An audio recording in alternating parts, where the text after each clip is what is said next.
Hey guys, how y'all doing? And welcome back to the channel. I'm David and I fix RVs. Now if this RV looks familiar to you, that's because I have filmed a couple of videos here. We've done quite a bit of work in this RV. We upgraded the water heater and we redid all of the plumbing in here. Also, we swapped out the sink taps in the kitchen and the bathroom, and we got rid of the black tank on this RV and we hard piped it. So the black and the gray water are going straight to a septic tank. There are no tanks anymore. I'll show you guys a little bit of that stuff. That's actually not why I'm here right now. I'm actually here for a callback. Unfortunately, I'll throw something up on screen so you can see what we're dealing with, and also you can see my professional response.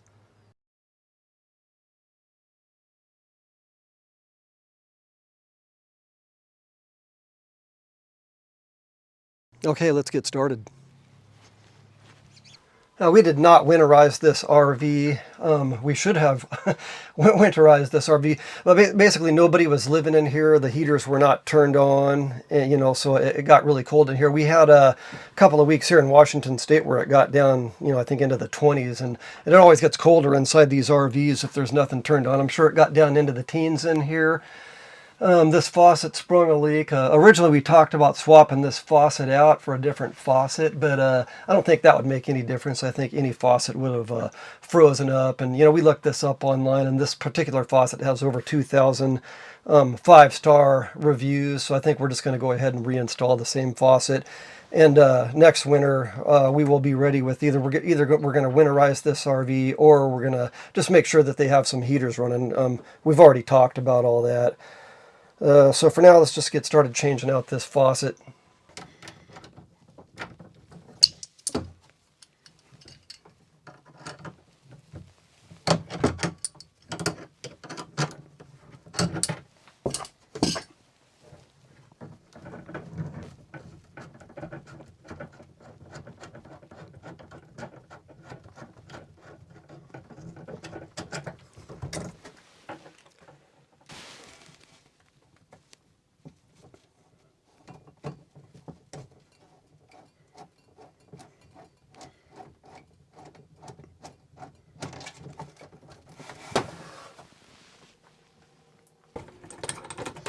I've got everything disconnected down underneath. I should be able to slide this thing out.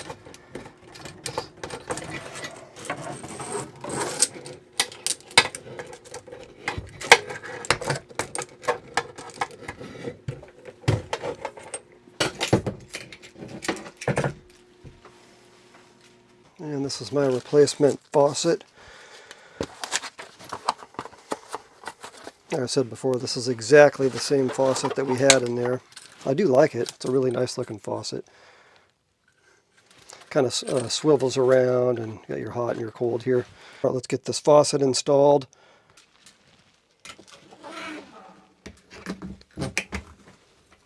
So now that that's slid in there, I have to put this lock nut on. Then it has these little set screws on here too that just gives it some more stability.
All right, I'm going to go turn on the water and see if we have any leaks.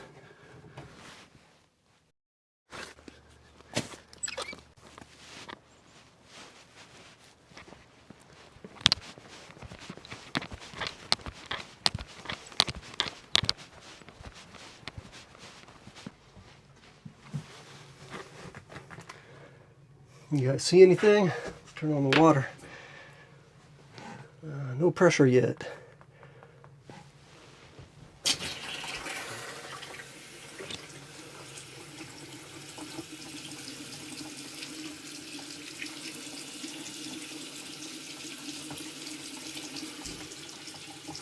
Well, that's not leaking.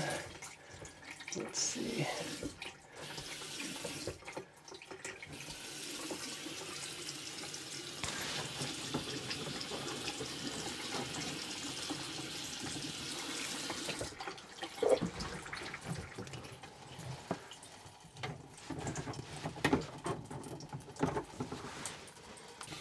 Well, I do not see any leaks.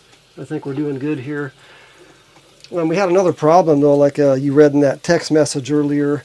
The water did flood out here, so this carpet in the bathroom is wet, and the carpet in the bathroom is wet as well. So what I did is I brought well, I haven't done it yet, but I did bring a dehumidifier with me. I'm going to set that up in the bathtub in there, and we're just going to let that run for about a week just to pull all the moisture out of this RV.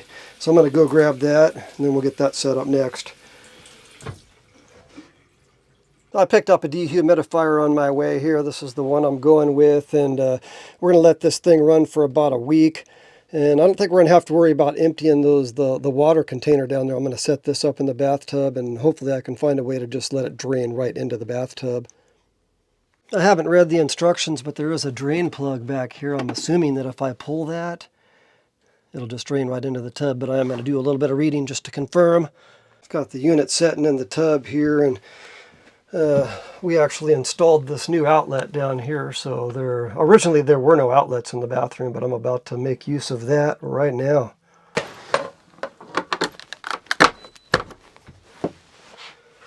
Cataracts aren't letting me read that. I think it says low-high filter, I'm not sure. But it's running. Okay, I'm going to go do some reading. Let's see, it says there is some stuff stored in this draining container down here. I'll pull this out and see what's up with this.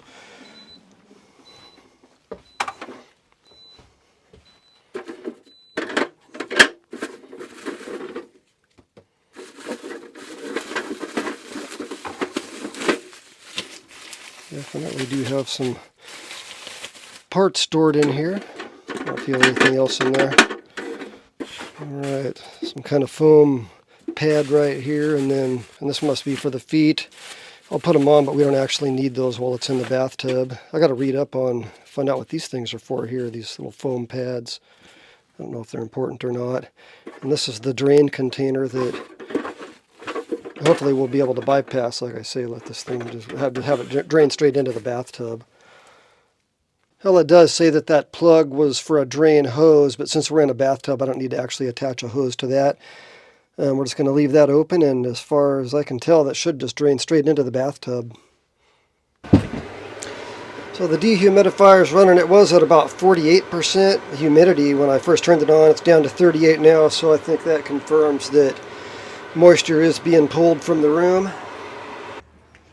We did put a new OBD valve in this tank here too. It had a slow leak.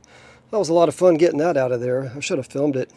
This is what we did underneath here too, where we tied basically the black tank and then the gray tank line together. You know, they kind of tee in together right over there and then come straight out. And then just heads out that direction towards their septic tank. There is one downside to this setup. I'll show you that real quick. So it is recommended that when you get rid of your black tank, you should also upgrade, at least in my opinion, to a residential toilet. The residential toilets, normally what they have, they got this big container, you know, on the back here that's just full of water that helps you to get all that, you know, everything all the way out. But since they don't have a residential toilet, you know, what we talked about is we just want to make sure that we fill this toilet all the way up pretty much every time you flush, just to make sure it gets going, you know. You just let go of the handle.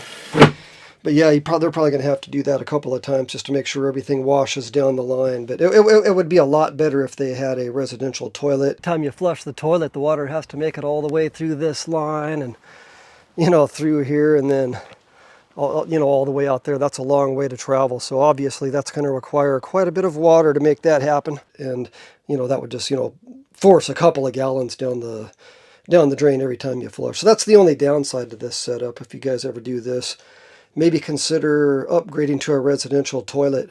But I say if not, just make sure you use plenty of water every time you flush. Fill it up 2-3 times. And we've already talked to the homeowners about this, so they know the drill. And nobody's living in this RV. This RV is just it's for guests only. And say if family members want to come over, and if they clog the toilet up, they can always call me and I'll come take care of it. Okay, let's fire this thing back up, and it's about time to get out of here. It's down to 35% humidity. That's good. All right, guys, I hope this video was helpful. Thanks for watching, and I'll see you next week.